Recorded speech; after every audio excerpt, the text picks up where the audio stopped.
Hola, muy buenos días a todos y todas.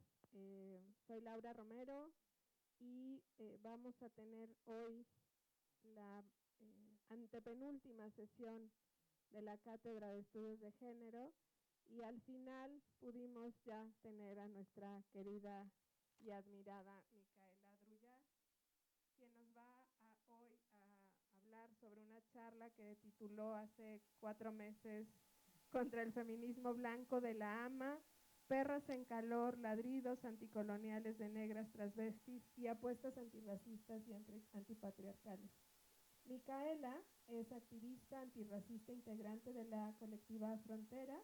También trabaja como investigadora en Artículo 19 para el Programa de Centroamérica y el Caribe y es una dura crítica del feminismo del norte global.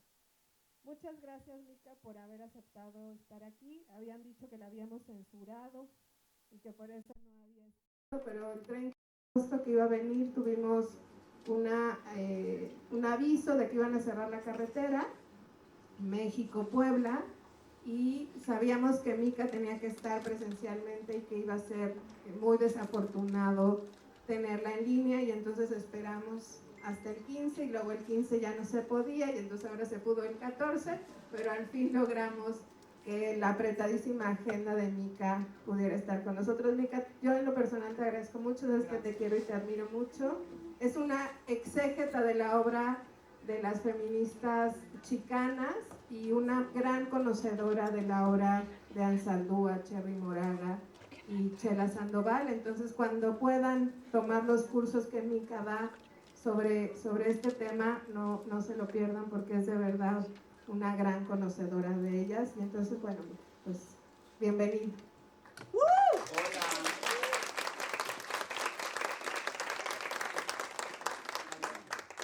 Ya este no funciona entonces. Ya este no va. ¿Aló? Hola. ¿Ya se oye? Sí. Ah, buenísimo. Bueno, Laura, muchísimas gracias por la invitación. ¿No? No, es que como que no se oye. Ya ahora sí. Hola. Por eso no soy cyborg, soy perra en calor. Porque esto no. Pero bueno, muchísimas gracias, Laura, por la presentación, gracias por la invitación, gracias por el espacio. Esto es súper importante. Ustedes seguro estarán llenos y llenes de clases súper blancas, como en todas las universidades privadas de este país y el mundo, donde a la única gente que le escucha siempre son sujetos que no se parecen a una. A ver, ustedes seguro se han encontrado con un sinnúmero de lecturas y de reflexiones de gente que escribe que a una no les resuena. Por ejemplo, cuando yo leí por primera vez, y eso es algo que yo siempre cuento, a Simone de Beauvoir, a Judith Butler, yo me sentía terrible porque yo regresaba a la misma página y la leía 5 veces porque no estaba entendiendo.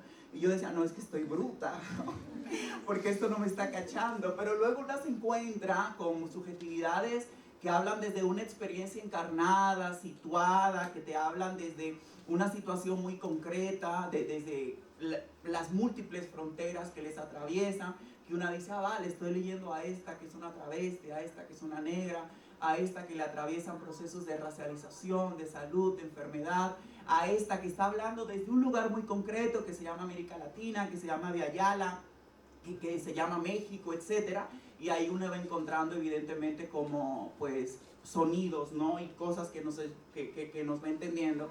Entonces yo digo esto porque es súper importante, porque yo cuando pues, estudié la licenciatura, así como me ven joven, yo estoy grande ya, yo cuando estudié la licenciatura, pues no, imagínate, yo pura Ruiz Massieu, ¿se acuerdan de la Ruiz Massieu, que era la secretaria?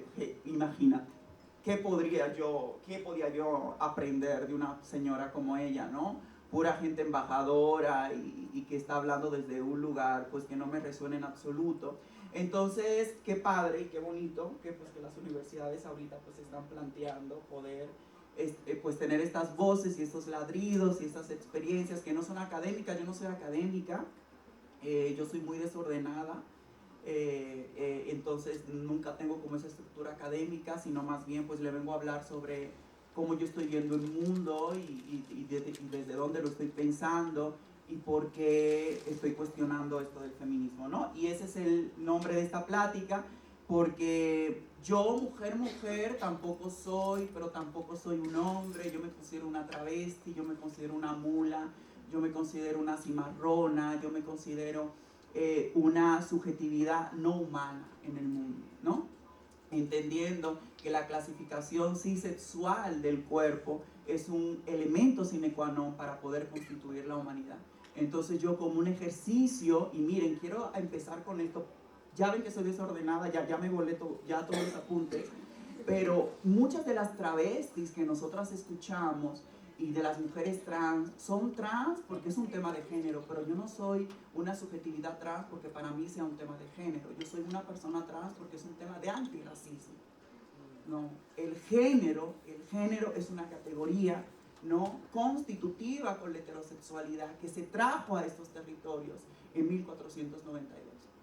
El género es lo que da la humanidad.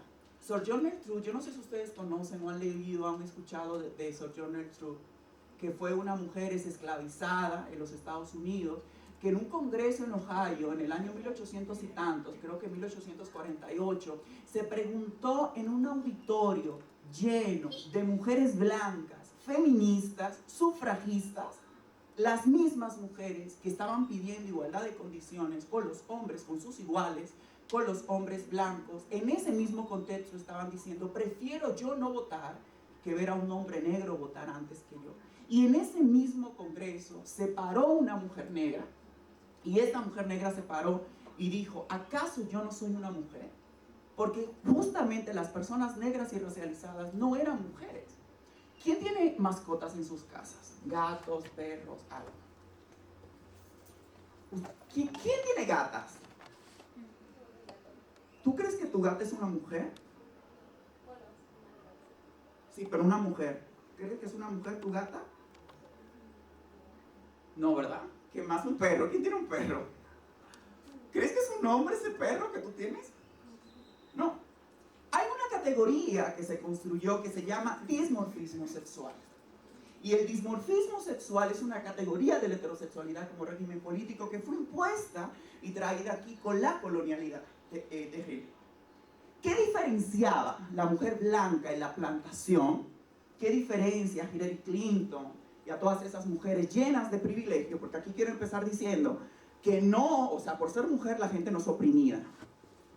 Vamos a hablar de oprimida. Va, que vivimos en un sistema patriarcal, vale, el patriarcado tenía apellido, blanquitud también. No, pero vamos a hablar de clase, de raza, vamos a hablar de origen, vamos a hablar de geografía, de muchísimas otras cosas, ¿no? ¿Qué diferencia a esa mujer blanca, que es la ama? Imagínense la plantación. ¿Saben qué es una plantación? Aquí. Y la plantación, y no hay que irse a Estados Unidos, aquí habían plantaciones también, ¿no? En el Caribe, plantaciones de banano, plantaciones de caña, etc. ¿Qué diferenciaba a la ama? Porque siempre se nos olvida que en la casona había una ama. ¿Qué diferenciaba a la ama de la esclavizada, que trabajaba en el campo hasta morir? Ambas eran mujeres.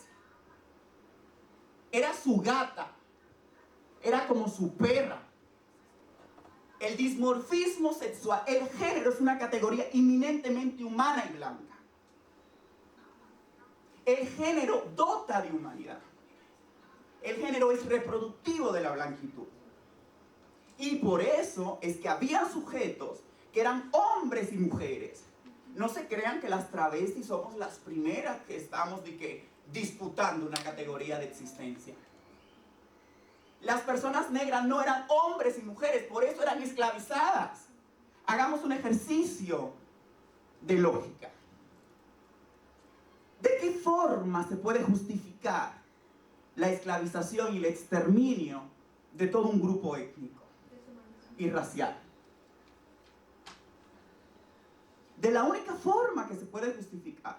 Por eso en Valladolid, Ginés de Sepúlveda y Bartolomé de las Casas, en su benevolencia católica y cristianocéntrica, porque los blancos siempre son los más buenos. Cuando ustedes vean a una gente que está preocupándose de que por los más oprimidos, tengan miedo. Que esos son los peores. Que esos son los peores. en su benevolencia católica se estaban justamente preguntando, ay, ¿será que tienen alma esas personas? Porque el exterminio siempre necesita una justificación. ¿Por qué estoy diciendo yo todo esto? Porque vivimos en un mundo donde las vidas están en una completa disputa y donde no todas las vidas son iguales. Las personas racializadas y las personas negras, cuando yo digo que soy travesti como un tema antirracista, es porque me desmarco de la colonialidad moderna de género, que es un concepto de María Lugones, para renegar de esa humanidad y considerarme sí como una yegua, y como una mula, y como una perra, y como un animal. Y hagan ustedes ese ejercicio de imaginación. Si no fueran hombres y mujeres, ¿qué serían? Porque hay una serie de atributos y de características que son prescritas con el género. La gente cree que nace hombre y mujeres. ¿Ustedes creen esa vaina? Nació fulanito de tal. No sé. Aquí está fulanito de tal. A fulanito de tal lo vamos a meter a un cuarto por 10 años. Nunca ha socializado, no fue a preescolar, no fue, no sé, etc. Siempre pongo este ejemplo, siempre me repito y como que me escucho en mi mente. Pero es bueno. Bueno, esta personita de 10 años, que no ha ido a un preescolar y que no ha socializado, le paran en este auditorio y le dicen, oye, ¿me puedes señalar aquí a quiénes identificas como hombres o como mujeres? ¿Ustedes creen que esa persona va a saber? Va a saber señalar y decir, ah, no, es que mira, como que es una chica esta, ¿no? Ah, mira, como que es un chico esto, ¿no? No va a saber, porque el género es prescriptivo. Y pensando en Foucault, nuestras identidades son situaciones políticas construidas. Y no son construidas porque son bonitas, son construidas porque son productivas y reproductivas en la modernidad, en la heterosexualidad, en el capitalismo, para que el mundo funcione como funciona. ¿No? Entonces, cuando yo me fugo del sistema sexo-género para poder encontrar otras lógicas de entendimiento de mi identidad, de mi voz, de mi carne, de mi cuerpo, lo hago como renegando completamente de esa clasificación blanca del género en cuanto la existencia solamente puede ser cis. Y eso significa, evidentemente, que hay un nombramiento desde una clínica. Y que hay una prescripción, y que hay un nombre, y aquí hay una serie de ejercicios que te van construyendo como una subjetividad dada, ¿no? Entonces, bueno, decía yo como este encuadre, porque ya yo perdí mi, ¿cómo se llama? Lo tienes en las caderas, ¿no? Fuerte. Entonces, justamente, yo hablo de todo esto porque vivimos en un contexto global donde nuestras existencias están en jaque. Y con esto yo tampoco no es como ponerme desde un lugar de víctima, ¿no? Porque, no sé, yo personalmente me siento una persona muy poderosa. Pero hay existencias que son válidas y hay otras existencias que no son válidas. Vivirse en este mundo como un cuerpo cis, vivirse en este mundo como un cuerpo blanco, vivirse, y blanco hablando de la blanquitud, ¿qué significa interiorizar los valores de la blanquitud? ¿No? El eurocentrismo, ¿no? El entendimiento, cuál es lo importante, cuál es lo periférico, cuál es lo central, cuál es lo ciudadano, cuál es lo que se desborda, que vive en las orillas, ¿no? El hecho de ser un cuerpo funcional, ¿no? En las lógicas productivas y reproductivas del capitalismo, de la modernidad, de la colonialidad, ¿no? Entonces ahí nosotras estamos en una disputa y en ese sentido es que le hablamos a ese feminismo blanco. Y aquí yo quiero preguntarles, no sé si alguien quiere, o sea, ¿por qué nos interesa a nosotras hablar de feminismo? La verdad. Yo hace poco, bueno, por ahí va a ser un librito que escribí, que se llama El feminismo ya fue, pero es una pregunta que yo me vengo haciendo y es ¿por qué nos interesa a nosotras hablar de feminismo? No sé, ¿alguien tiene una idea? Yo cuando llegué al feminismo era algo incriticable, intocable. ¿A poco no, mamis? Güey, tú criticabas el feminismo, es misoginia. Y podía estar hablando así, la Margaret Thatcher. Yo llegué a ese tipo de feminismo. Y le voy a contar un poco de historia, porque una de las cosas que el feminismo blanco hace es que hay algo que ha sucedido siempre. Y es que la disputa del feminismo, y ha venido tanto de mujeres racializadas, chicanas, asiáticas, tercermundistas, negras, etcétera, porque ha sido un espacio profundamente violento. Pero ¿saben por qué ha sido un espacio profundamente violento? Porque el feminismo tiene una premisa en la cual se basa, que es la universalidad. Y todas las mujeres del mundo comparten la misma opresión, que es la base del feminismo blanco. La situación de la mujer. Cuando sabemos que incluso entre las propias mujeres cis no son iguales, hay diferencias abismales. Piensen seguro en todas las mujeres que limpian estos salones de clases, que muchas de ustedes pues ensucian todos los días. O piensen, no sé, las personas que se encuentran en la calle pidiendo en el semáforo con niños, niñas y que son mujeres también. Da la casualidad que según el feminismo, esa mujer racializada, precarizada, empobrecida, que está pidiendo, o que limpia los salones de clase, o que está pidiendo en la calle, o cualquier otra vaina, o que limpia 3 casas en un día y le pagan 400 pesos, que es una práctica generalizada, o esas mujeres que fueron secuestradas en el contexto de la pandemia en México para que no enfermen familias de COVID, etc., comparten la misma situación femenina con, no sé, imagínense a la profesora más blanca que ustedes tengan. Imagínense, seguro que tienen una. Imagínense a la profesora más blanca, niña bien de toda la vida, que seguro estudió en el norte global, hizo su maestría, que ha escrito, imagínenselo, que nunca ha pasado hambre en su vida. Esa profesora comparte la misma situación femenina que la que te acaba de pedir 50 pesos o lo que sea en el semáforo con tal y tal. ¿En qué cabeza sabe eso? Eso tiene un nombre, se llama sororidad, hermandad global. Entonces el feminismo blanco es ese feminismo. El feminismo blanco es aquel feminismo universalizante que habla de una condición femenina global que oculta las relaciones de poder que reproducen mujeres blancas con privilegios de raza y clase en su beneficio. Entonces construyen un falso puente entre la ama y la esclavizada que está en la cabaña y no quieren reconocer las violencias que reproducen. Y ustedes me dirán, pero Mica, ¿pero por qué estamos criticando eso? Pues ahí es donde yo voy a entrar como travesti. Porque cuando estamos diciendo entonces, si ustedes quitan el esencialismo básico del feminismo, porque es una universalización total que parte desde el esencialismo. Hay una clínica que nombre el cuerpo femenino, ¿no? Nombre ese cuerpo, en automático todas las mujeres comparten la misma situación global. Cuando hay un cuerpo travesti, cuando hay un cuerpo trans, lo que hace es completamente romper esa hermandad global que está basada en una biología científica, que es una biología construida y atravesada por el poder también. ¿Quiénes nombran el cuerpo? Y de nuevo vamos a hacer ese ejercicio de imaginación radical. ¿Cómo ustedes aprendieron cómo se ve un pene? Nacieron con el chip aquí atrás. Feto sabedor del pene. Le presentan una vulva por... Ay, yo, claro, obvio que lo reconozco en cualquier lugar. ¿Cómo lo aprendieron? En la escuela, en la familia, en las filas, niño, niña. En el baño, niño, niña. ¿Cómo lo aprendieron? Lo que tenemos en el cuerpo ha sido nombrado y atravesado por la clínica y por el poder. Porque es funcional. Porque la división sexual y racial del trabajo es necesaria para que funcione el capitalismo y la modernidad.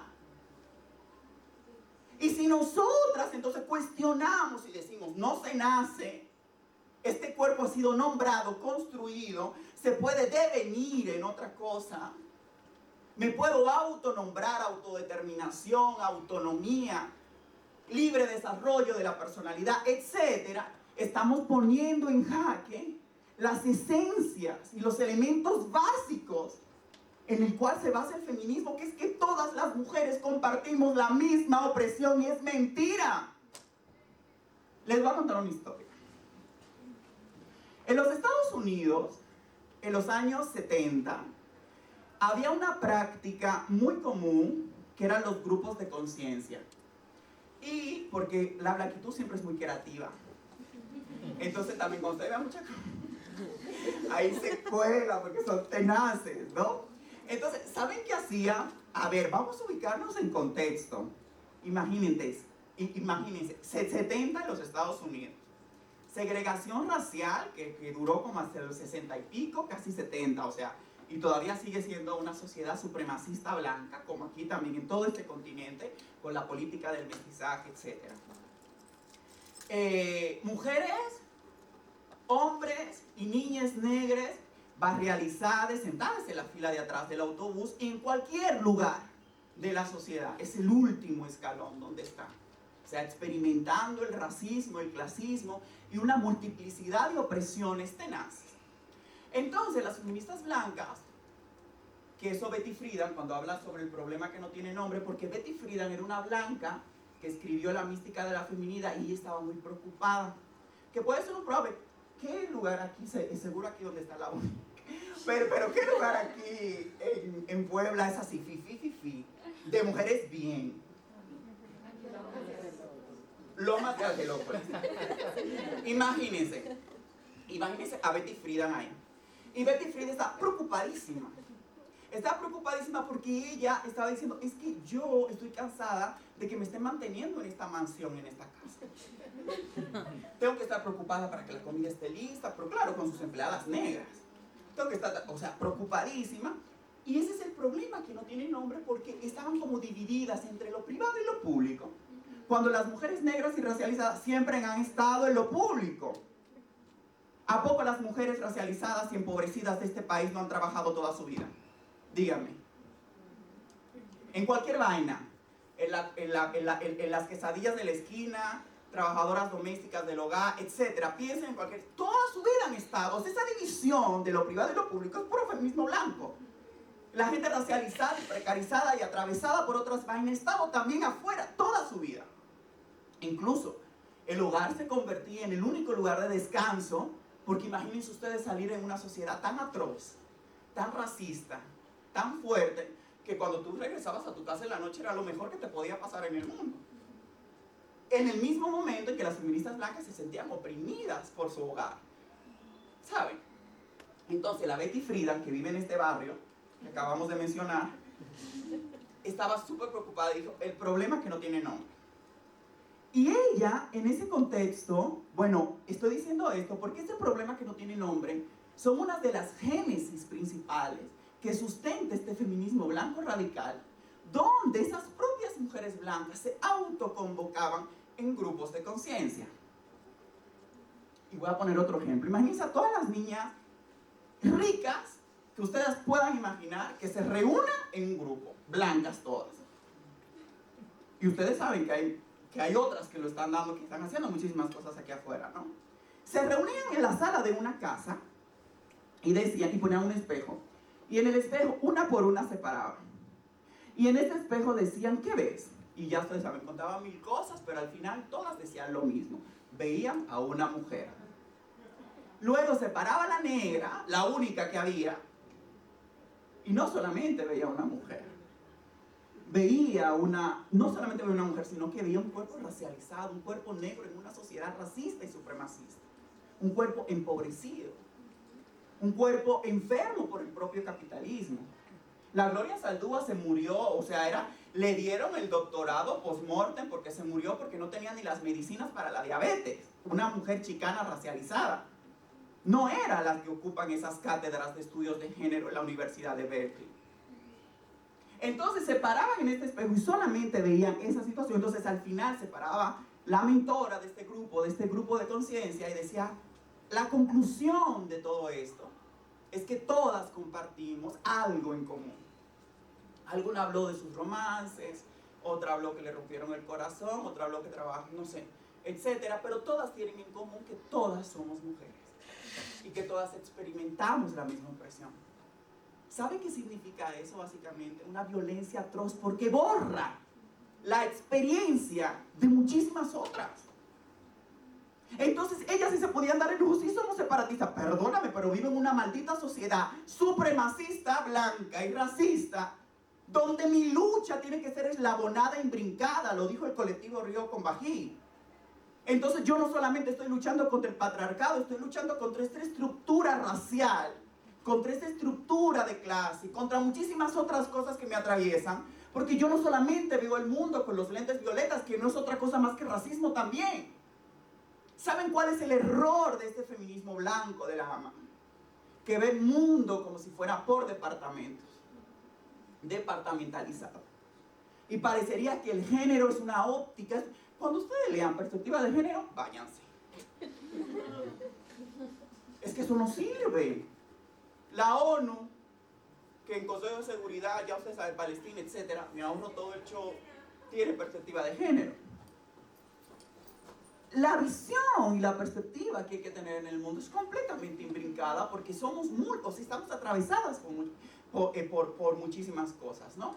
Entonces, en este contexto es donde nace este feminismo blanco universalizante, que es completamente terraplanista, que borra otras experiencias situadas, otras políticas de la ubicación del cuerpo, desde de dónde se enuncia, y desde ahí construye un canon universal.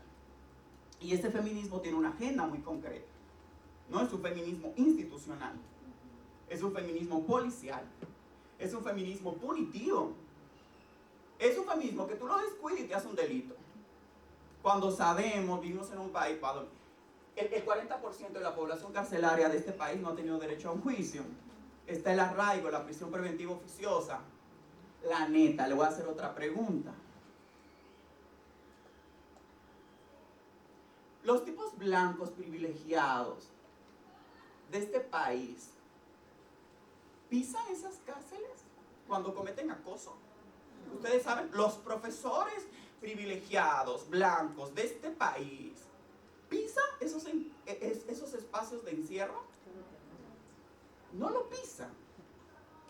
Entonces al final todo se convierte en una herramienta, ¿no?, imaginativa, donde parecería que estamos a salvo, que tenemos justicia, pero en realidad perjudica a ciertos cuerpos localizados que son travestis, que son trans, que son negros, que son prietos, que están desclasados y que han pasado muchísimo trabajo toda su vida, ¿no? Entonces, justamente, y que esto no es nuevo, porque siempre la policía y el feminismo punitivo se ha utilizado para la seguridad de las mujeres blancas. Yo no sé si ustedes sabían, pero en el contexto post-esclavitud, para cometer crímenes, hacían blackface y se pintaban de negro. Luego buscaban a un hombre negro, que es el criminal, y de ahí es donde nace el mito del hombre violador negro. Y ese racismo, la neta, mire, le voy a decir la verdad, pero muchas veces van por la calle un albañil y le dice, ¡ay, qué guapa! ¡Acoso! Y luego suceden esas mismas prácticas en otros espacios privilegiados y blancos, y no tiene el mismo tratamiento. Es ahí donde está el racismo y el clasismo imbrincado. Y luego esas propias leyes que son promovidas por esos feminismos blancos y punitivos son luego enarboladas, ¿no?, para poder criminalizar a muchísimas personas que ya se encuentran en una posición de subalternidad. Entonces, con todo esto, lo que yo estoy diciendo es que sí existe un feminismo, que es un feminismo, que fue el feminismo que yo llegué, porque, a ver, yo no fui el feto descolonial, porque también la gente dice, yo toda la vida fui lúcida en mis posicionamientos políticos. Yo era blanquita también. Entonces yo llego y aquí quisiera yo, como rescatando esta política de las chicanas, de la política de la ubicación, de la enunciación, de un conocimiento situado, del cuerpo. Si vamos a hablar de la carne. Yo siempre he dicho, si una terfa habla con una travesti, no hay forma que sea terfa, porque literal nosotras no somos el enemigo. O sea, la gente que sigue cometiendo agresiones sexuales, violaciones sexuales y muchísimas otras atrocidades, no son las personas trans, son las personas cis. ¿Saben? Entonces hay una correlación lógica que a mí no me cabe en la cabeza todavía. Pero bueno, les cuento esta historia como regresando a esta política de la carne. Yo estaba en República Dominicana, ¿no? República Dominicana, bueno, yo nací en el Caribe, República Dominicana, ahí llegó Colón, empezó el desmadre global, 1492, imagínense. Ahí empezó todo, y por eso es que uno es fuerte, porque debo lo decir. Y luego, yo, pues, me salgo de República Dominicana, me vengo a vivir a México, ¿no? Pero yo en República Dominicana, yo era otra persona, políticamente yo era otra persona, ¿no? Yo sentía, yo yo estaba muy reprimida, yo sentía mucha vergüenza, yo sentía mucha culpa y muchísimas otras cosas, ¿no? Entonces yo estaba completamente encerrada en mi mundo, adentro de mí, y yo tenía, pues yo no podía ahí como hacer lo que yo hago aquí, y que claro, son golpes de la vida y muchas cosas que han pasado. Cuando yo llego a México, yo me topo con el feminismo. Yo no conocí el feminismo en República Dominicana, porque eso en los barrios populares, de eso no se hablaba. Se usa de feminismos como, güey, es como pues todo el mundo vive y se busca la vida. O sea, eso de feminismo, o sea, ¿qué es eso, güey? O sea, si tú dices patriarcado, ¿qué? ¿Qué es patriarcado? Qué difícil esa vaina, ¿no? Entonces yo llego a México y claro, yo llego a la Ciudad de México y yo me encuentro este movimiento, imagínense, así tenaz. O sea, México es impresionante. O sea, yo que vengo del Caribe, República Dominicana, un país de 44.000 kilómetros cuadrados, 10 millones de gente viviendo, imagínense lo que llega a la Ciudad de México. Yo estaba vuelta loca. Entonces yo llego a la Ciudad de México y yo digo, ¡qué fuerte! No, están desatadas, no, están atrás. Y que me junto con unas amigas así intensas, no, que el patriarcado, maldita heterosexualidad. Y yo me encanta, no, yo comencé a empoderarme. Y mira, ay, el empoderamiento es horrible. No me hagan caso con el empoderamiento, pero empecé como a entender cosas. Y yo, con todo eso, yo dije, claro, yo estoy entendiendo, o sea, este cuerpo marica que yo siempre he tenido, este cuerpo que nunca se ha acoplado a la heterosexualidad, que nunca se ha acoplado a la masculinidad, que siempre ha sido un cuerpo insuficiente, siempre fue un cuerpo insuficiente en la masculinidad, un cuerpo insuficiente en la feminidad, y que me encontraba yo en esa encrucijada. Yo comienzo a encontrar herramientas teóricas y políticas para explicar mi situación en el mundo. Y por eso es que las universidades y cualquier espacio formativo pedagógico se tienen que plantear qué tipo de teoría están reproduciendo.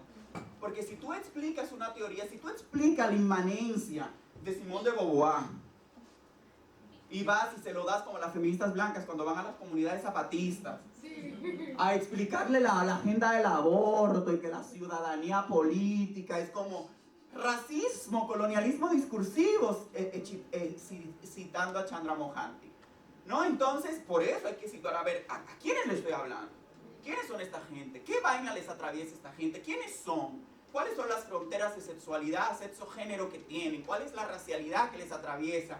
¿De qué localizaciones vienen? Etcétera. Pero bueno, yo llegué a mi feminismo blanco, así, todas del norte global. Y cuando llego aquí, yo comienzo a encontrar estos conceptos que me resuenan mucho y que yo comienzo a utilizar para poder explicar mi situación en el mundo. Pero adivinen qué, en vez de yo llegar a un movimiento político, que se supone que era un movimiento emancipador, de liberación, y que yo podría encontrar un lugar de agenciamiento, me encontré como si me sentara en un banquillo en la esquina. Porque mi cuerpo era un cuerpo que venía con un defecto de fábrica, que por ese defecto no tenía derecho a la palabra, ni a la enunciación en ese espacio. Y el único lugar que me correspondía en ese espacio era la culpa, y escuchar y asentar algo muy sectario y cristiano. Porque mi cuerpo era insuficiente, porque como es profundamente esencialista, por lo que venía explicando anteriormente, porque entienden que la mujer es de una sola forma y es universal, y todas las mujeres son cis, y todas las mujeres tienen la misma experiencia, y aquí no importa, el feminismo no es la madre de todas las opresiones, y aquí no importa la raza, la clase, la transexualidad o lo que te dé la gana, aquí lo que importa es tu subjetividad cis, nombrada desde la clínica. Si tú no ocupas ese lugar, tú eres un cuerpo sospechoso en este espacio para hablar. ¿Ustedes se han sentido como disminuidas, insuficientes, como con medio culpa para hablar en ciertos espacios? Como que a veces toman una posición así de profunda genuflexión. Así como... Y aquí hay que decir una vaina, el feminismo blanco ha violentado a muchos hombres también, hombres negros racializados, han hablado por ellos. Porque ponen, no sé, piensan al príncipe Henry, lo ponen junto con el camionero que recoge la basura todos los días. Ambos son igual de patriarcas, ambos comparten el patriarcado real. Es que solamente en su cabeza le cabe. Entonces yo llego a este espacio político y me encuentro profundamente insuficiente. Y es ahí donde yo comienzo a cuestionar el lugar que yo estaba teniendo ahí, claro, y comienzo a leer a otras mujeres racializadas, negras, etcétera, ¿no? Y comienzo a entender que a mí me atravesaban otras cosas y que ese espacio político no explicaba toda la situación que yo estaba experimentando en el mundo. Y es en ese momento donde yo me di cuenta que sí hay un feminismo blanco que es reproducido, ¿no? Un feminismo blanco que es colonial y que en palabras de Yuderquis Espinosa reproduce la razón feminista eurocentrada, que es ese feminismo nacido desde una clase particular, desde una blanquitud particular, desde un espacio territorial particular, desde una experiencia, porque recuerden que el feminismo siempre ha sido un movimiento político burgués, porque quienes tenían tiempo para sentarse a reflexionar, ¿cómo está? Mary Wollstonecraft, que se sentaba a reflexionar, ¿no? La Carta de la Vindicación de los Derechos, etc. Y eso no quiere decir, porque también es válido, que las alemanas privilegiadas, etcétera, etcétera, blancas, quieran las mismas condiciones laborales y de derechos que sus iguales, claro, por supuesto. Claro que la vamos a apoyar para que tenga sus condiciones, pero que diga esa, que su situación en el mundo es idéntica y que comparte la misma situación con la mujer indígena de Atenco, Xochicuautla, etcétera, no funciona de esa forma, ¿no? Entonces, algo que ha sucedido con este feminismo hegemónico, con este feminismo institucional, con este feminismo blanco, es que ha sido un feminismo violento porque ha borrado experiencias otras de vida desde una lógica de imbricación de opresiones, pero no solamente lo ha borrado, sino que ha ejercido relaciones de poder, no solamente sobre otras mujeres racializadas y empobrecidas, y travestis, y trabajadoras sexuales, y putas, y enfermas, sino también contra otros hombres racializados y empobrecidos. Y esa es la razón de este feminismo eurocentrado. Y aquí es donde yo le quiero también como hacer, vámonos al sentido común. Claudia Sheinbaum dijo que es feminista. Reprime protestas sociales. La Sandra Cuevas, la más fascista del planeta, es feminista. El Fondo Monetario Internacional, con todas las políticas de ajuste estructural, ha empobrecido a muchísimos países del tercer mundo. No hay proyecto que no se presente en el FMI que no tenga perspectiva de género. Objetivos de desarrollo sostenible. Creo que es el objetivo 8. ¿Cuál es? Igualdad de género. Gente, hasta el Estado de Israel tiene perspectiva de género. Entonces, aquí la pregunta es, hay un feminismo blanco que ha sido acomodado institucionalmente para reactualizar los sistemas de opresión y no desmantelar las lógicas de dominación de todas las instituciones del Estado. A ver, ¿por qué el Fondo Monetario Internacional no dice, bueno, pues vamos a hablar de matriz de dominación? Vamos a hablar de heterosexualidad como régimen político. Vamos a hablar de crímenes de odio. Vamos a hablar... No quieren hablar de este tipo de cosas. Porque eso significa preguntarnos... Eso significa varias cosas. Lo primero que significa es abandonar la lógica numérica, que es una lógica individualista y de capital, que solamente privilegia a ciertas mujeres con ciertos privilegios, de la inclusión y la modernidad. Porque hay una agenda, yo no sé si ustedes saben, pero hay una agenda del feminismo blanco que es la agenda de la vindicación de los derechos de la mujer. Y esa agenda dice, fíjense lo fuerte, para que ustedes hagan clic con nuestra realidad y contexto en México, ¿no? A nivel nacional. Amelia Valcárcel dice en esta agenda, ya nosotras logramos igualdad en educación. Las mujeres son más en todas las universidades. ¿Cuáles mujeres? O sea, México, 120 millones y tantos de habitantes. Cuenten las universidades públicas y privadas. De eso saquen a las mujeres que están en el salón de clase. Luego cuenten al resto. No, ya hay igualdad sustantiva en educación. Hay igualdad sustantiva en el deporte. Hay muchísimas disciplinas que lo han dado todo, etcétera, etcétera, etcétera, etcétera. Entonces ya la agenda no tiene que ver como con demostrar por qué las mujeres necesitan acceder a la educación. Fíjate cuál es la lógica. Ya no hay que demostrar por qué las mujeres pueden competir en un deporte. Lo que queremos es la mitad de todos los puestos en 6 dimensiones del Estado. Medios de comunicación, el ejército, la policía, las instituciones gubernamentales. Entonces, miren la lógica de las feministas blancas. Si nosotras somos más en las universidades, porque fíjense desde el privilegio que se ubican. Claro, la feminista, imagínate una feminista blanca dando clase aquí en la UCLA toda su vida y no ha salido de estas paredes y va a su barrio privilegiado. Tú ves este salón y sí, tú puedes tener una lectura y sí, los salones están llenos de mujeres.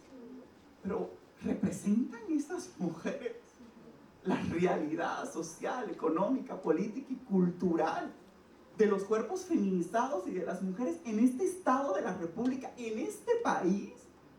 No. Esa es la visión del feminismo blanco. Entonces, si aquí somos tantas y antes solamente había una, en consecuencia yo necesito tener esta misma visión en todas las instituciones de opresión y de dominación del Estado, aunque eso significa que sea racista. Claro que necesito guardiacárceles. En Colombia se presentó una iniciativa donde decía: necesitamos construir un cuerpo de élite con perspectiva feminista, dirigido por mujeres. Imagínate, en un país que está atravesado por un conflicto armado, histórico, completamente racial. Entonces, esta agenda de este feminismo institucional es contra el feminismo que yo estoy hablando. Para poder ubicarme desde otro lugar y porque ya basta de leer a las blancas. Miren, neta, cuando un profesor le presente la bibliografía, que ustedes no lean, googleen, ustedes no vean ahí a las travestis, a las negras, a las chicanas, cuestionen esa vaina, porque lo que están es adoctrinándole pura cosa horrible. Porque es la educación eurocéntrica que aprendemos todos los días. Es esa visión de igualdad. Luego salen y luego quieren ser secretaria general de la ONU y creen que están cambiando el mundo. Y las mineras y los más de 200 conflictos por tierra y territorio en todo México y los pueblos dándolos en un país donde ustedes saben que asesinan a defensores ambientales y territoriales. Y les voy a dar otro dato. En el 2021, esto es siempre, pero ahorita me acuerdo el dato del 2021. En México se asesinaron a 25 personas defensoras de la tierra y el territorio. De esas 25 personas, 23 eran hombres racializados indígenas y 3 eran mujeres. Luego salen las feministas a instrumentalizar el asesinato de las 3 mujeres porque la asesinó el patriarcado según las feministas. No, feminista blanca, la asesinó el colonialismo, la asesinó el extractivismo, la asesinó el capitalismo, la asesinó la modernidad. Pero ¿saben por qué no le quieren nombrar por el nombre a esto? Porque reconocer esos sistemas de opresión y de dominación es reconocer la posición de privilegio que ocupan en la matriz.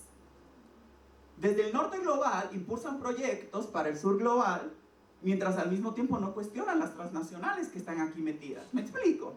Pero exportan el paper para que nosotros leamos la teoría desde acá.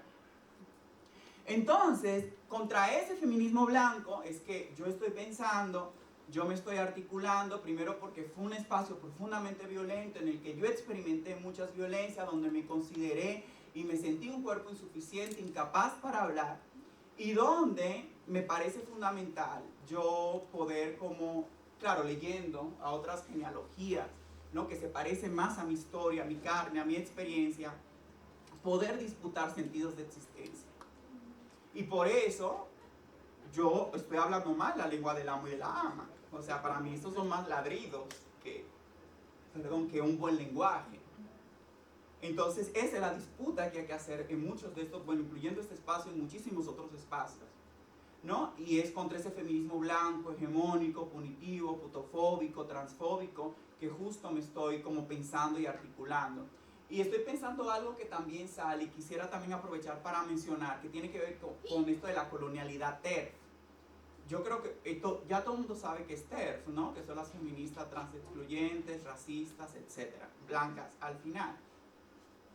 Y de la única forma que se puede, o sea, el terfismo nunca va a desaparecer mientras no cuestionemos la blanquitud del feminismo. Y voy a regresar a esto que mencionaba al inicio. Porque lo TERF es la defensa de la universalidad del sujeto. O sea, el sujeto ya no se está entendiendo en una lógica múltiple y compleja, en que somos atravesadas y podemos ver desde muchísimas ópticas y perspectivas cómo funciona el mundo, sino que este terfismo es una justificación teórica para poder hermanar y seguir reproduciendo la unicidad de un sujeto en el mundo. Y de nuevo, hagamos un ejercicio. Yo no sé si ustedes saben, pero mire, todo lo blanco hay que abandonarlo, incluyendo el marxismo también. Pero yo no sé si ustedes saben, pero el marxismo también fue profundamente cuestionado como el feminismo por marxistas negros. Porque ustedes saben, mira, los europeos háblale de todo menos de raza. Esa gente no quiere hablar de raza. Entonces ustedes saben, Marx, pues inventa el marxismo y toda esa vaina, y al final de cuentas, pues la clase explicaba todo, ¿sí o no? Clase, se acabó. Tú sé negro, lo que te dé la gana, aquí clase, todos somos obreros. Y es mentira. Los cuerpos negros no ocupan la misma posición a nivel general y global. No piensen en Barack Obama. Porque la gente lo... ¡Ay, Barack Obama! Piensa en el mundo, o sea, la gente negra no ocupa la misma posición que las personas blancas en el mundo.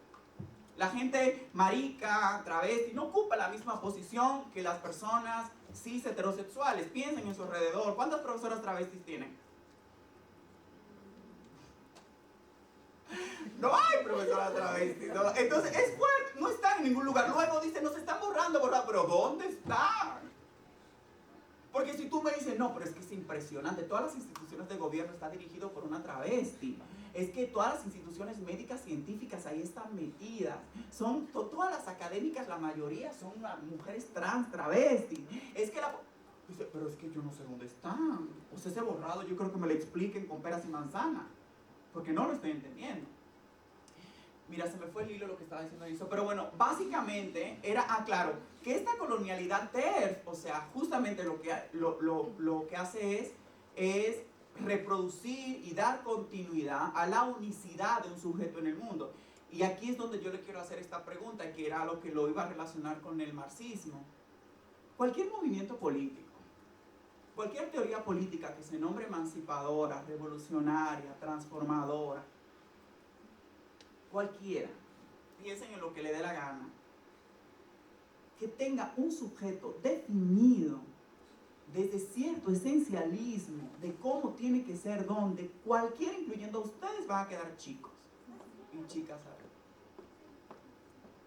Entonces, esta colonialidad TERF lo que hace es construir un sujeto que es inexistente. O sea, es una cosa como hasta de Harry Potter.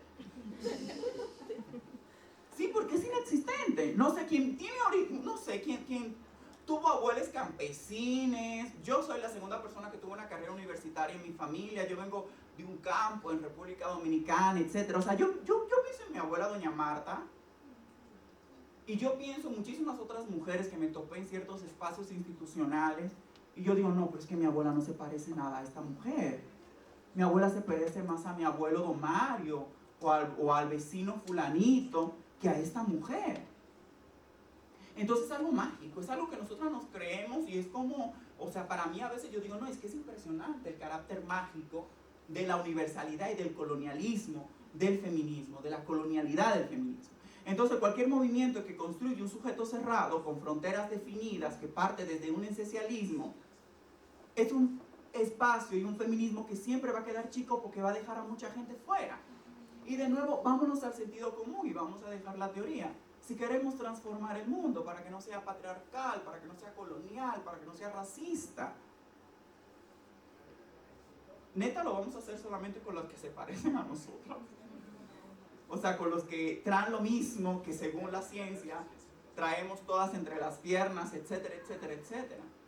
¿No? Cuando en realidad nuestras identidades son subjetividades producidas en el mundo, ¿no? Entonces, bueno, contra ese feminismo blanco es que yo estoy hablando, y yo creo que lo dejaría aquí para el diálogo, creo que ya hablé mucho, entonces, bueno, muchas gracias.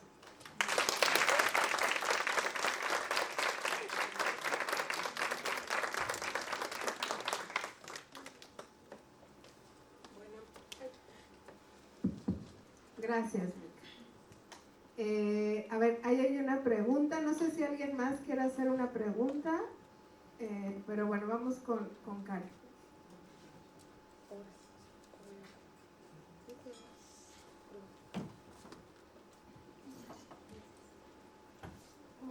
Bueno, no sé si pararme.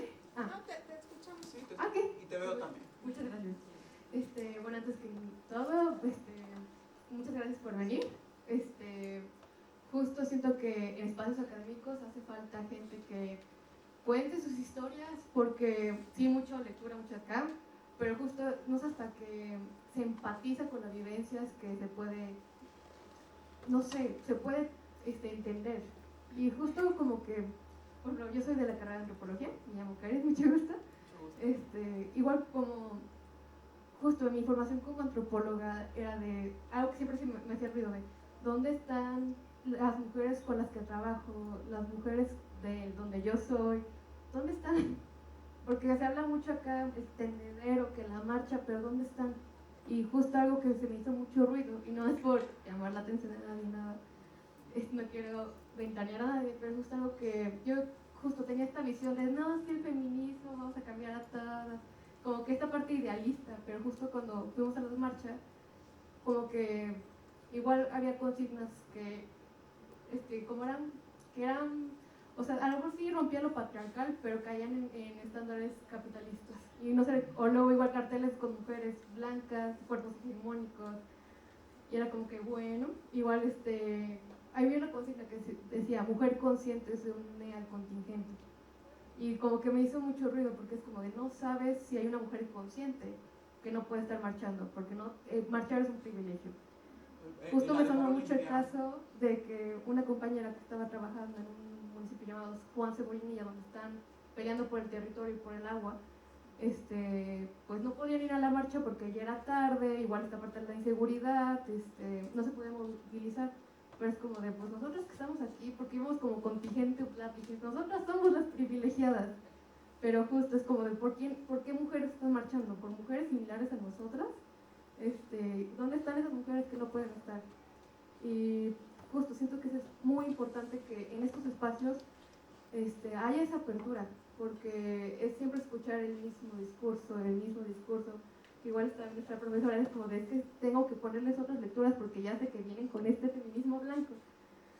Y porque justo nosotros a través de la teoría desciframos muchas cosas como, sí, como estas partes de relaciones de poder, ontologías, de cómo se corporal, con lo de Foucault, lo tenemos muy acá Foucault, de cómo el biopoder, cómo las cárceles, cómo la identidad se forma en estas estructuras.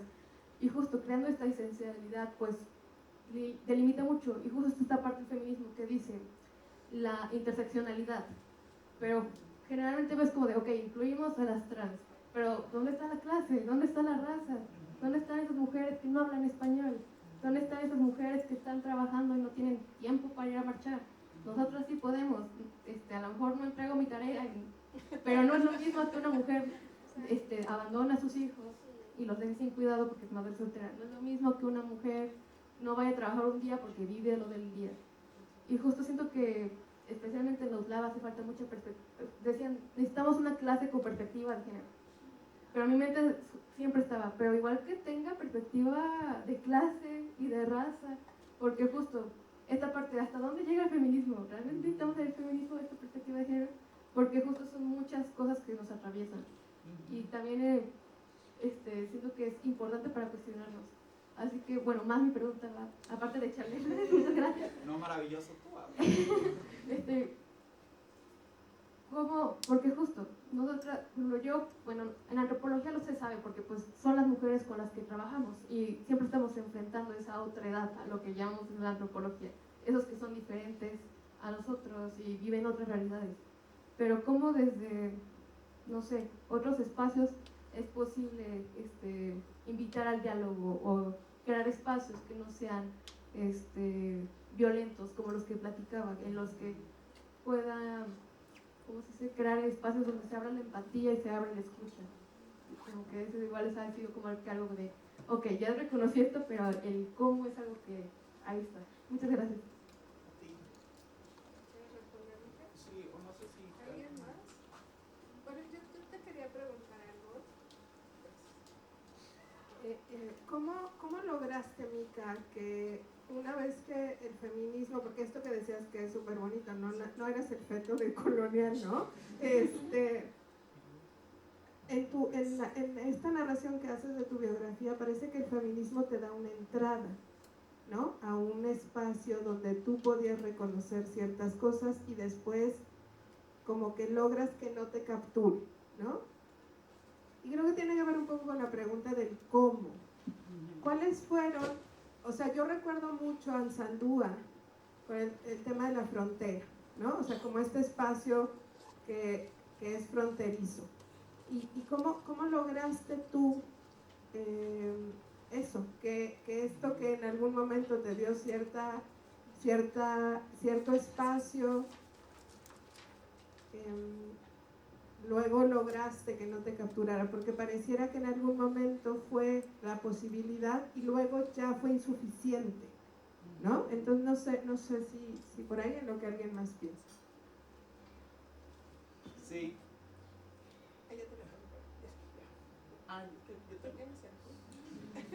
Hola.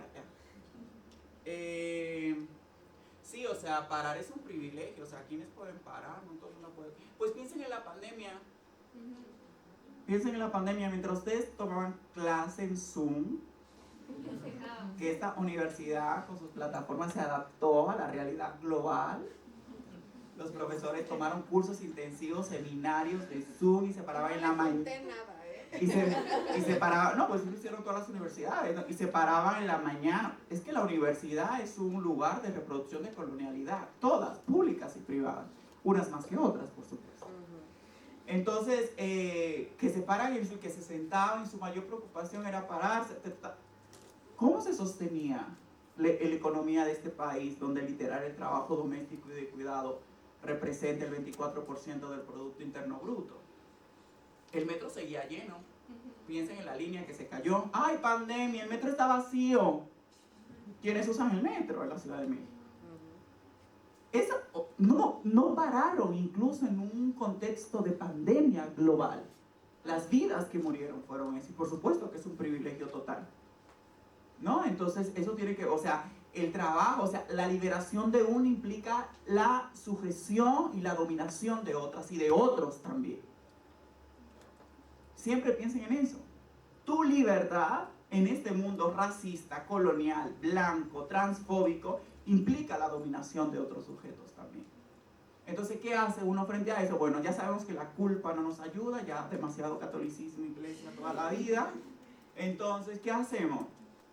Pues cuestionarse, puentes de solidaridad, cuestionar nuestros espacios inmediatos en los cuales estamos, movilizar tanto recursos, y no estoy hablando en plano económico literalmente, sino las oportunidades muchas veces que hay. Eso no significa como, ay, voy a traer aquí a una trans o voy a traer aquí a una... No, sino lo que significa eso es posibilitar estas conversaciones, estos diálogos, esas otras miradas, estas otras lecturas, estos otros...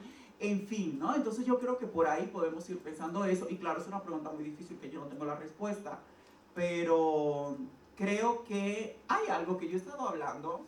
Quiero acuñarlo como un concepto académico. Tengo que escribir un ensayo, un paper, para que ya me lo reconozcan así como biopolítica de Michel Foucault. Ay, es que Michel Foucault es mi crush, entonces yo sí. Entonces, así que descolonizada no estoy, ¿no? Y que después de muerto, qué fuerte. Pero así como el concepto Michel Foucault, Monique Wittig, heterosexualidad como régimen político, es la política del poder. Imagínense tener la política del poder en todos tus espacios. O sea, el mundo está... ¿En qué mundo estamos viviendo en este mundo que es tenaz, así como lo hemos caracterizado? Pues yo voy a joder. Piensen en eso. Incomodar. Joder, o sea, poner esa voz incómoda en ese espacio. Dejar de ser salvadoras blancas. Aperturar cosas, hacer las preguntas que nadie quiere hacer, pero todo el mundo se le está haciendo en la mente. ¿Cuántas veces ustedes no han estado en un espacio donde todo el mundo seguro se está haciendo la misma pregunta y todo el mundo se queda callado y se da naturalmente? Y dejamos que aquí, que el catedrático o la catedrática esté dando toda su serie de racistadas. ¿Sabes? Entonces ese tipo de cosas son necesarias que hagamos, ¿no? O que también ustedes se pregunten, organícense. A ver, ¿por qué si tenemos 50 y tantas carreras? ¿Por qué si tenemos tantos profesores? A ver, es que yo no sé por qué yo no tengo una profesora indígena. ¿Por qué yo no tengo una profesora travesti? Exíjanle a la universidad. Eso, actívense. A ver, ¿por qué no me están dando eso? Porque, a ver, tienen a todos sus profesores sí, la mayoría blancos, ¿alguna excepción? No, y así reproduciendo todo, dice, no, normal, no, pues hagan las preguntas incómodas, pregúntenle a vicerrectoría, a rectoría académica, no sé cómo se llama aquí, pero hagan esas preguntas ahí incómodas. Y así es como se van desestructurando cosas. Claro que la UCLA no va a descolonizar el mundo, ni tampoco pero algo van a hacer, ¿me explican? O sea, hay una voz que se va a filtrar, ¿no? Que se va a filtrar, que va a cimarronear. No sé si saben ustedes qué es el cimarronaje, pero yo siempre hablo de esto, por eso me nombro cimarrona. Pero antes en la plantación, bueno, ustedes saben eso de los animales cimarrones que se iban, que se fugaban, que no querían ser domesticados. De ahí vienen, como la gente negra son animales y no humanas, igualito que el perro y la gata al inicio de la conversación. Entonces, cuando se fugaban estas personas de la plantación, los amos le llamaban cimarrones, porque eran indomesticables y se iban al monte a vivir. Entonces, una forma de cimarronear el aula, el salón, la lectura, las clases, es también crear esas fisuras donde entren estas voces incómodas, ¿no? Que puedan desestabilizar cosas. Y quizás ustedes, desde cierta posición que pueden ocupar, pueden movilizarse, ¿no? Entonces, por ahí yo creo que puede ser una alternativa. Y en relación a la pregunta, Laura, pues, a ver, mira, voy a contar algo fuerte. Lo del rey. Ay, no, es que me fui de fiesta a Tepoztlán, a la montaña, y empecé a bailar. Mira, me acuerdo como ahora porque compré una cerveza como a las 11:30. Y me paré frente al DJ. Y yo vi la hora, o sea, en el celular y guardé mi teléfono. Guardé el celular como a las 12 de la noche, empecé a bailar y terminé el domingo a las 8. Y yo dije, no, eso estuvo tenaz, pero esa... no, pues yo pensaba que no iba a ser coherente, pero sí fui coherente, ¿verdad? Sí, ¿verdad? Un poco. Miren, yo vengo de un proceso interno. A mí de chiquita me decían mujercita, porque pues yo era un cuerpo demasiado desbordado. Así, o sea, yo cada memoria que tengo, la memoria más, desde mi infancia más pequeña que tengo, siempre fue un cuerpo, o sea, literal, yo nunca puedo afirmar, yo nunca habité la masculinidad hegemónica, en ningún momento. Entonces, los chamaquitos y los niños del barrio, obviamente no se querían juntar porque, a ver, no era de que una pluma, era mucha pluma. O sea, yo era así como que yo llegaba, es como, o sea, yo era un escándalo en la escuela, así como que tal y tal, o sea, era como, no, es que ¿qué voy a hacer? Y sí decía, ¿no? En mi nombre, bueno, yo no soy como las trans, que dicen, ay, mi nombre es muerto, me están violentando. Yo me llamaba Wacker y me gustaba, está bonito también. Entonces yo llegaba y decía, no, pues ¿qué yo voy a hacer con ese muchacho? Es que no, es demasiado. Y pasó algo en mi vida y era que mi familia, especialmente mi papá, sentía mucha vergüenza de mí. Y llegó una época donde a mí no me sacaban ni a la esquina. O sea, iba a la escuela y era como, no, o sea, porque es que llama demasiado la atención, siempre solamente se junta con las niñas, solamente quiere estar haciendo tal vaina, o sea, era demasiado maricón. Entonces, hubo una época en mi vida donde a mí me escondieron. Y luego yo encontré en la lectura y en las cosas como cierto refugio para poder como encontrarme a mí. Entonces, cuando yo salgo de República Dominicana, yo encuentro este movimiento que está hablando de sexualidad, que habían lesbianas, que había, no sé, eso que es blanquísimo, lo del LGBT y la marcha y todo eso, que luego yo me desmarqué y dije, no, a mí no me confundan con los gays tampoco. Y luego me salí de ahí antes de ser Micaela, entonces esos son los peores. En el sentido de los blancos, ¿no? Ya ustedes saben, los cis blancos, masculinos, hombres para hombres, que son tenaces, así patriarcales, tenaces. Entonces, luego, cuando yo llego aquí, para mí fue como revolucionario, Laura, porque yo no había escuchado esa teoría política. O sea, la primera vez que yo escuché la palabra patriarcado fue aquí. Y cuando dije, ¿y qué es? Y yo, no, pues esta lógica masculinista, androcéntrica, que construye en el centro al sujeto. Y yo dije, claro. Y yo siempre he sido un cuerpo tan femenino, tan maricón, tan desbordado. No, que la heterosexualidad como régimen político. ¿Cómo es eso? No es que yo estoy enferma. Porque también yo tengo yo vengo de una tradición también que forme parte de grupos cristianos en República Dominicana, y todo era una respuesta también, como decir, a ver, yo tengo que encontrarme y solucionar algo que está pasando conmigo. Entonces, cuando yo llego a este feminismo, yo me encuentro con eso y encuentro claves, o sea, claves teóricas, políticas, encuentro claves ahí que a mí me resonaron mucho. Pero luego me di cuenta que esas claves eran insuficientes y eran limitadas.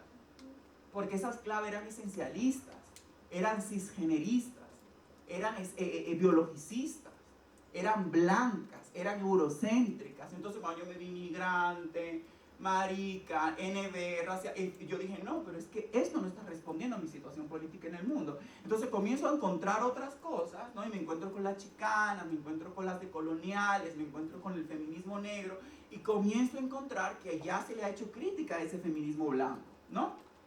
Entonces es en ese sentido en el que a mí en ese momento me resulta insuficiente, porque mi cuerpo era insuficiente en ese espacio. Y comienzo a apostar a otras formas de ver el mundo. A ver, que eso no significa tampoco de que nosotras no estamos reconociendo que vivimos en un mundo patriarcal.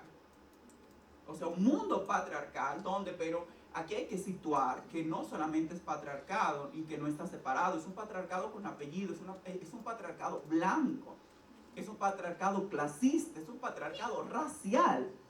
Entonces, si no lo vemos con esa complejidad, no vamos a poder entender las relaciones que estamos reproduciendo en nuestros espacios. A ver, ese es tuyo. Va, sí.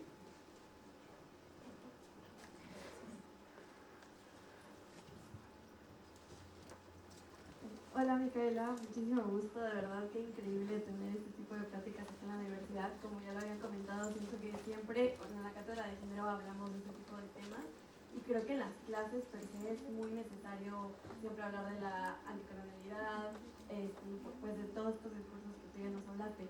Pero yo siempre he tenido la duda, cuando yo inicié mi proceso en el feminismo, obviamente también me vi súper maravillada, dije wow, qué bonita hermandad, sororidad y todo. En una clase empezamos a hablar del feminismo negro, de Angela Davis, justo de su Inner Truth, y yo me identifiqué mucho y empecé a trabajar mucho bajo esa narrativa. Pero siempre me criticaban mucho de, es que tú te estás apropiando el discurso, es que estás hablando por ellas. Entonces mi pregunta va más o menos por ahí, ¿cómo ahorita que entendemos todo esto que es hegemónico y que está mal, cómo no nos apropiamos del discurso, cómo hablamos de estas narrativas y cómo intentamos decir, a ver, o sea, como tú dijiste, incomodar, cuestionar y resistir desde pues estas interseccionalidades que muchas veces pues no representamos, para hacerlo notar, para decir, ok, sí hay una discriminación de género, pero también hay discriminación de raza, pero también hay discriminación de clase. Entonces, esa es mi pregunta, ¿cómo en la academia, en nuestras vidas, también resistimos desde interseccionalidades que pues no están con nosotros? ¿Alguien más? A ver, acá, si quieres te apuntamos dos. ¿Nica? Va, sí. Aquí hay dos más.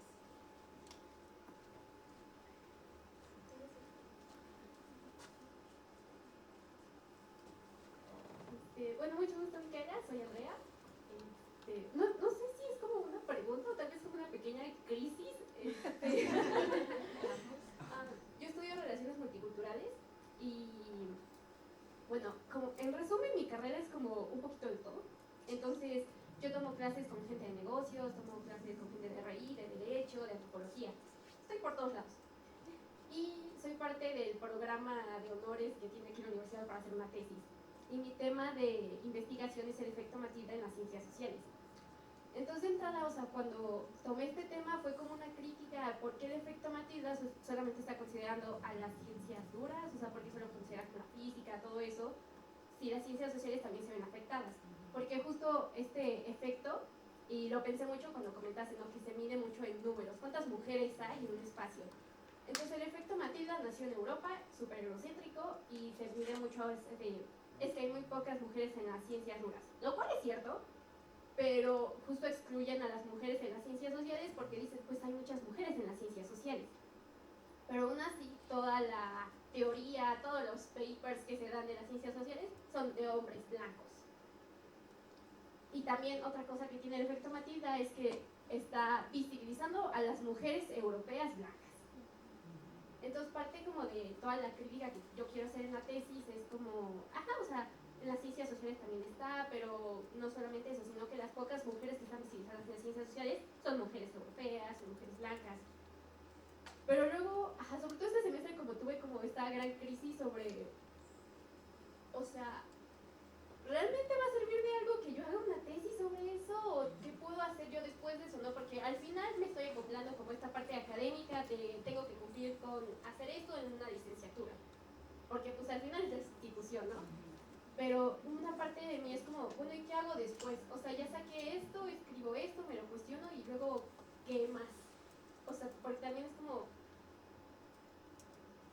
como, ¿qué tocaría hacer después?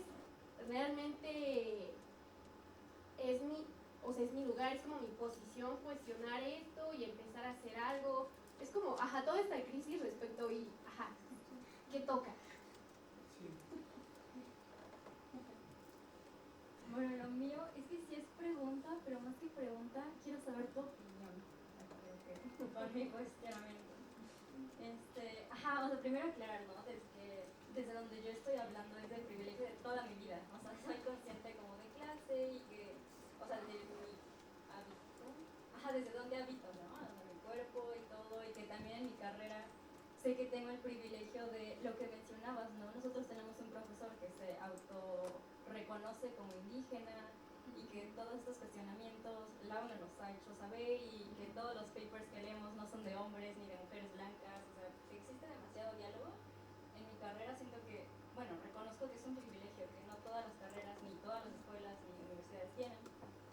Y en la mañana estaba en Twitter leyendo como varios tweets de mujeres que cuestionaban a una mujer, a una señora que hizo un comentario como, es que este feminismo tiene esta representante, pero como yo no quiero que sea esa representante, yo quiero ser yo la representante de este feminismo y de este movimiento y de todas estas mujeres. Pero después otra le respondía como, no, es que tampoco, no sé, como este diálogo que se creó alrededor de quién representa y quién no representa ciertos grupos o ciertos movimientos. Entonces yo me cuestionaba si realmente alguien puede representar todo un grupo de personas, porque aunque estemos todas nosotras compartiendo historias de vida y privilegios y no sé, siento que todos tenemos como un recorrido completamente distinto y que es muy difícil encontrar una representación dentro, aunque sea de 5 personas, 2 personas, 3 personas. Entonces, no sé, quiero saber tu opinión como representaciones, porque sé que es importante, como decíamos, a lo mejor no nombrarlo también es callarlo, pero también nombrarlo a lo mejor también es patologizar luego, o sea, sigo como en ese, como, sí, es el problema, ¿no? También de nombrarlo, no nombrarlo, pero si no lo nombras no se reconoce, pero quién lo nombra y si está representando todo, pero a la vez no se puede representar todo, no sé, como quiero saber qué opinas. Qué difícil todo. Listo. A ver, voy a empezar con la primera. Yo aquí había anotado 3 cosas. Creo que me parece importante. Mira, creo que hay que identificar qué no queremos ser y con quién no nos queremos juntar. O sea, literalmente eso de que, ay, qué paz, no. No todas vamos a ser amigas ni nos interesa ser amigas. ¿Están de acuerdo? Sí. Punto. Racistas, te agarras el trago, se lo tiras en la cara y te vas. Porque luego, ay, sí, que vamos a... No, mentira, no queremos ser amigas de racistas, no queremos ser amigas de fascistas, no queremos ser amigas de transfóbicas, no queremos ser amigas de clasistas. Entonces tengan eso claro. Punto, porque luego, ay, no, pero ¿cómo yo ocupo lo que yo estoy ocupando? No, a ver, es que cualquier lucha y cualquier movimiento político, cualquier teoría, tienen que nombrarse activamente antirracistas ustedes, o si no, no sirve para nada lo que están estudiando y lo que están haciendo. Y ser activamente antirracista es justamente reconocer y ver, mira, aquí se está replicando un patrón eurocéntrico blanco y reconocer, aquí hay un sesgo que me parece preocupante. Entonces hay que ser activamente anticoloniales y antirracistas, y esto no es cuestión, o sea, no podemos caer en el mismo esencialismo del feminismo blanco, de decir, no solamente las mujeres cis con vulvas son las únicas que pueden hablar y opinar y existir. No, o sea, necesitamos que seamos activamente antirracistas, ¿no? Entonces yo creo que yo respondería un poco eso, como identificar cuáles son nuestras amigas y cuáles no, y invitar a que no se sienten en nuestra mesa tampoco. ¿Saben? O sea, porque a veces nos quedamos... Yo creo también que eso es una forma de validar ciertas violencias. Y la verdad, mira, no sé si aquí hay alguien que pueda tirar la primera piedra, pero, discúlpame, pero cuántas cosas no hemos aguantado en espacios y que sabemos que son profundamente problemáticas lo que están diciendo. Entonces yo creo que una postura así profunda, o sea, activa, completamente, es que ustedes sepan con quiénes nos queremos juntar. Si tenemos una mesa, ¿con quiénes nos queremos juntar? Yo me quiero juntar con las putas, con las trabajadoras sexuales, con las negras, con las... etcétera. ¿Con quiénes se quieren ustedes juntar? ¿Cuál es el proyecto político que están construyendo? ¿Con quiénes quieren formar parte de ese proyecto político? Entonces, y eso no es usurpar una lucha aparte, eso es tener una postura política y una mirada frente al mundo imbrincada, ¿no? Desde una postura no esencialista, ¿no? Y eso a mí me parece como súper importante. Y la otra cosa que yo diría es también reconocer tus propias fronteras, porque algo que ha funcionado en la colonialidad, como en la colonialidad, no sé, del conocimiento, la academia y todo eso, es que hemos sido incapaces de ver las fronteras que nos atraviesan a nosotras mismas. Y cuando hablamos, no sé si se han dado cuenta, pero la gente habla la historia de otra gente. Es incapaz de reconocer las cosas que les atraviesan. Es como, no, yo leí, no, es que fulanito, no, que el profesor, y comenta. Por eso es que la antropología es problemática también, porque les encanta. Mira, van a una comunidad, y eso lo digo así, con todo el respeto al mundo, van a una comunidad, se compran un huipil. ¿No? Pero es que hay antropólogas así. Luego van a la comunidad, se sientan, hacen una metodología, acción participante, tal y tal, y luego regresan y hacen toda una etnografía y comenta, etcétera, y teorizan sobre... No.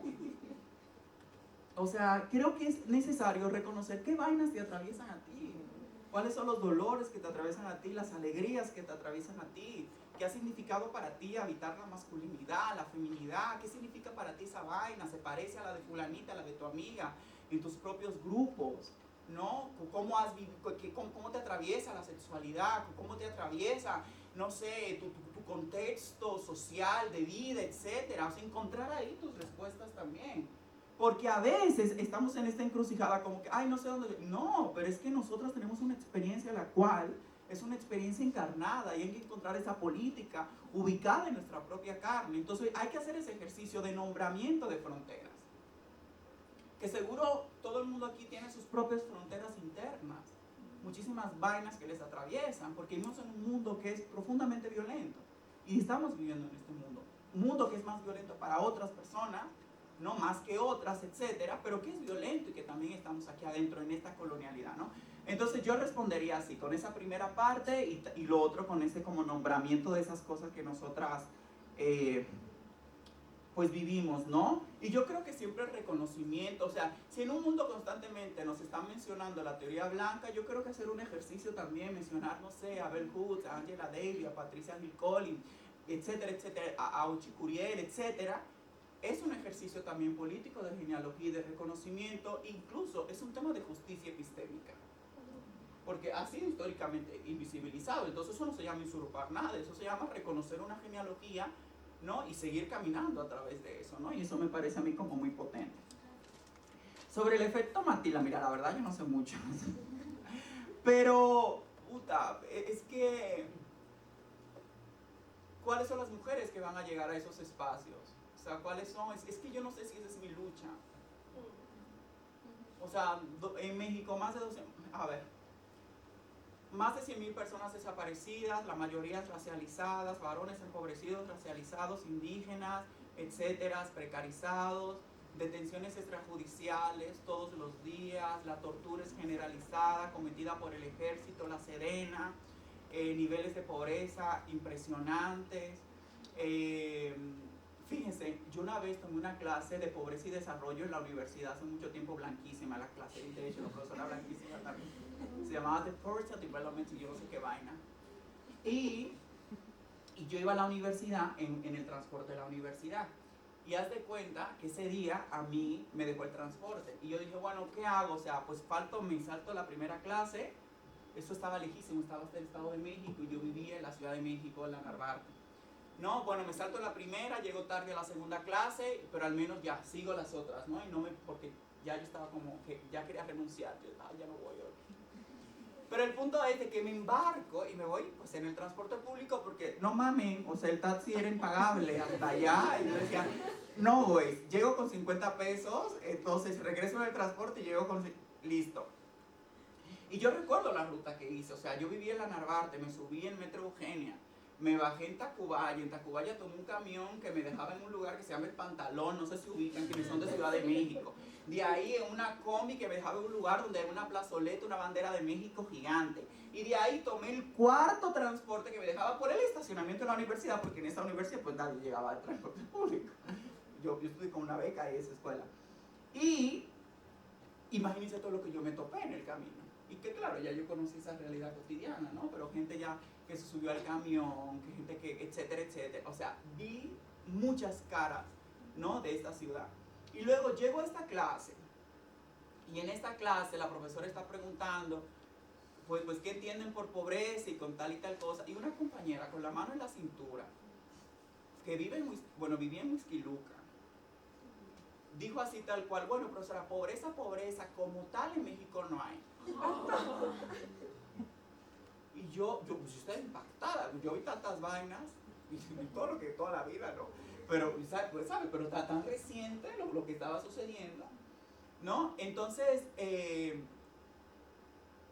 yo respondería, o sea, es que no sé si eso es un tema que a mí me interesa, porque al final queremos más mujeres, decir, ¿quiénes van a ser? A ver. Es que creo que eso es como mi duda. ¿Quiénes? O sea, sí, más, pero ¿quiénes van a ser esas? O sea, para mí hay cosas más urgentes, que tienen que ver con la vida, con la cotidianidad. Entonces yo no sé, yo estoy pensando más en esas cosas más urgentes que tienen que ver con la vida, ¿no?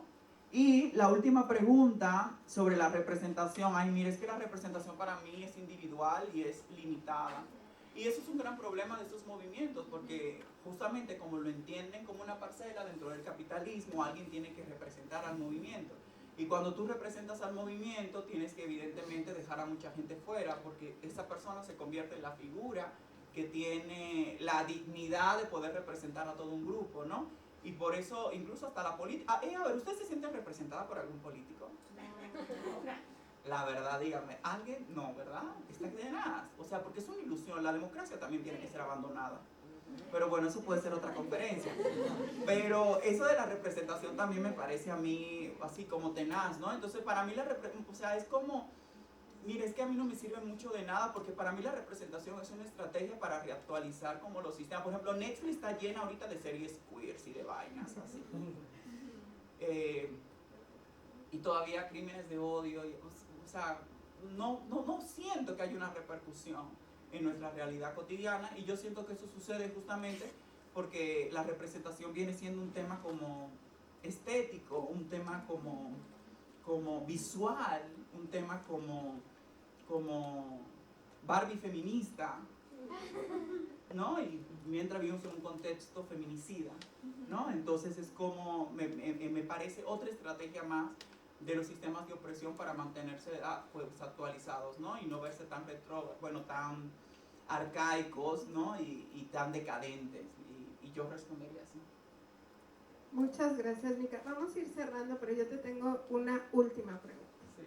Bueno, Mica tiene un libro que se llama Ya fue, el feminismo ya fue, ya le dijimos que en cuanto salga la vamos a invitar a presentarlo, pero yo te diría, Mica, si el feminismo ya fue, ¿qué hay? Yo creo, miren, voy a hacer este ejercicio. Y es un ejercicio de imaginación radical. El feminismo tiene muchos errores y tiene muchísimas violencias implícitas, pero el feminismo tiene un error de nacimiento. Y el error, y por eso creo pues nació blanco, moderno, muerto, etc. Pero tiene un error de nacimiento, y es que el feminismo, desde su nombramiento, tiene un sujeto determinado. Es un sujeto femenino, tiene que ver con lo que estábamos hablando ahorita. Entonces, si nosotros sabemos que el mundo no solamente es patriarcado, sino que el mundo es más complejo, porque el mundo es capitalismo, el mundo es modernidad, el mundo es colonialismo, el mundo es sistema de jerarquización de vida, de precarización, de cometimiento de graves violaciones que le suceden a sujetos determinados, racializados, etc. Y si nosotros estamos apostando para descolonizar y transformar ese mundo que es así de complejo, con tantas matrices y con tantas capas y con tantas lógicas de organización, un mundo heterosexual, cis, blanco, colonial, el feminismo en su apuesta por despatriarcalizar se queda corto en la descolonización de ese mundo. ¿Saben? Entonces, la apuesta es justamente, por ejemplo, yo estaba pensando, imagínense por un momento que así como nos resulta tan natural que alguien se presente, hola, soy feminista, que alguien se presenta, hola, tal y tal, soy cimarrona. Si yo le digo que soy cimarrona, ¿en qué sujeto piensan ustedes? ¿Caballo? En un caballo. Si yo le digo que soy feminista, a ver, no nos hagamos las tontas. Si yo le digo que soy feminista, la neta, todas pensamos en mujeres, ¿sí o no? Hay un sujeto, y hay un sujeto que a rajatabla quiere transformar el mundo, pero lo quiere transformar con un grupito, ¿no? Entonces, si yo le digo a ustedes, soy cimarrona, ¿qué piensan? ¿Piensan en un hombre? ¿Piensan en una mujer? Alguien dijo que pensaba en un caballo. ¿Y qué significa eso entonces? Que estamos hablando desde un lugar no esencialista identitariamente. Estamos hablando de un lugar que se escapa a las políticas de la identidad. Estamos hablando en un lugar donde, ¿qué haces tú feminista con tu abuelo y con tu padre?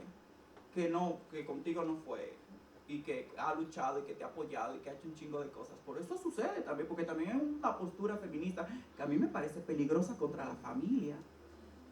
Este feminismo, no, aborta a la familia. No maten a los niños varones, son futuros feminicidas. Toda la violencia, es como, eso es mentira. Hay muchas otras experiencias que se escapan de esas narrativas universalizantes de este feminismo. Entonces, si queremos descolonizar el mundo, tenemos que descolonizarlo con mucha gente. Y esa gente viene desde muchos lugares y desde muchas identidades. Entonces, cuando yo digo que el feminismo ya fue por varias cosas. Primero, por blanco y europeo. Cualquier cosa que venga de ahí, a la basura. Por eso democracia, marxismo, feminismo, veganismo, etc. No me interesa. Segundo, vamos a encontrar nuestras propias genealogías. Si yo te digo, vamos a nombrarnos ahora como cimarronas, y el cimarronaje implica luchar fervientemente para la transformación de las estructuras de dominación coloniales, racistas, patriarcales, androcéntricas, capacitistas, etc., yo quiero formar parte de ese movimiento político, porque en ese movimiento político no está determinado por el esencialismo de un sujeto, sino que hay una multiplicidad de sujetos, como el sistema también es múltiple. Y aquí lo que sucede también es otra vaina, que es una trampa del sistema. Si el sistema es tan complejo de entender por su multiplicidad, ¿por qué nuestras luchas son departamentalizadas? ¿Saben? Y yo creo que eso es una estrategia pensada también, calculada totalmente en el Estado. Cada quien tenga su nicho y justamente nunca van a entender la complejidad de todo eso. Y por eso cuando nos sentamos a hacer análisis feministas, claro que vamos a quedar cortas y vamos a ser racistas. Y vamos a ser clasistas y vamos a reproducir un chingo de cosas. Y luego se sientan los marxistas blancos, ustedes saben que eso eran unos machitos también, que cuando las feministas le decían, ay no, pero es que acuérdate, el género, el trabajo, decían, no, es la clase, eso también está mal. ¿Me explico? Y por eso es que se van quedando cortas las lecturas políticas del mundo. Entonces por eso el feminismo ya fue, porque el feminismo está predeterminado con una subjetividad dada. ¿Y sabes por qué también? Porque yo no estoy de acuerdo con ser el anexo de ningún movimiento político. Porque el feminismo, mira, hay feminismos que son abiertamente fachas y hay otros que son como buena onda. Y los feminismos buena onda son los trans incluyentes. Yo no quiero formar parte de un movimiento político que me tengan que incluir, que me tengan que poner un banquito en la mesa para que me siente, pero ay, mira qué buena, aquí aquí con mis hermanas protegiéndome, incluyéndome en su movimiento. Mentira, cómete tu movimiento. Yo voy a formar parte de un movimiento donde mi subjetividad no sea un anexo. No sea un anexo de una postura política, sino que sea algo complejo, imbrincado, entendiendo que nuestras identidades políticas son construidas y son políticas y no esenciales. ¿No? Entonces por eso el feminismo ya fue, y pues vamos a ser cimarronas, vamos a ser mulas y dejemos de ser humanas también. Yo creo que eso sería interesante. Pero a ver, humanas pensando en el cimarronaje, como esas personas esclavizadas, negras, que se escapaban y fundaban una cosa a otra para vivir. No humanas pensando en los cyborg bien preciados, que eso es otra colonialidad de esa teoría que yo no me reconozco ahí también. ¿Saben? Porque a veces decimos, sí, ahora soy un monstruo. Es como, no, chica, tú preciado que siempre, o sea, tú preciado que siempre fuiste un man blanco, claro que tú puedes abandonar la humanidad. Pero las negras nunca hemos ocupado ese espacio de humanidad. Hemos tenido que pelear esa categoría preguntándonos, ¿acaso yo no soy una mujer? ¿Acaso yo no soy un hombre? ¿Acaso mi vida no es relevante? ¿No? Entonces yo creo que por ahí. Bueno, Mica, te agradecemos. ¿Sí? Te agradecemos mucho. Te agradecemos mucho haber estado aquí. Era muy importante para la cátedra tenerte. Y bueno, esperamos verte pronto para presentar tu libro. Mica lo presenta el 2 de diciembre en la Feria de Guadalajara y ya casi la tenemos comprometida. Entonces, Vuelvo. También tenemos, bueno, esperamos, Mica nos dijo que quizá podríamos hacer un taller o algo como más extenso. Y de verdad, Mica, que sabes que bueno, esta es tu casa blanca. Y bueno, para mañana tenemos una sesión de la cátedra que también es muy importante porque van a estar María Alejandra Sánchez Guzmán. Ella es del Laboratorio de Violencia de Género del Instituto Nacional de Neurología y Neurocirugía, y Alicia Jamuy Sutón, que ella es de la Facultad de Medicina de la UNAM, que van a dar una charla que se llama La vida en el hospital es infeliz, y vamos a hablar sobre la violencia docente en espacios de formación de personal de salud, que como saben es un tema muy importante. Y el 22 a las 6 de la tarde cerramos con la Cátedra de Otoño 2023, ni más ni menos que con Yuderquis Espinosa, que es una de las... es mi maestra. Su maestra de mí. Entonces, vamos a tener un gran cierre y ya el siguiente año tendremos una nueva agenda también donde esperamos tener pues, esta diversidad de formas de ver lo que nos atraviesa, ¿no, Mica? Muchísimas gracias. Gracias, Laura. Gracias a todos por escucharme. Gracias.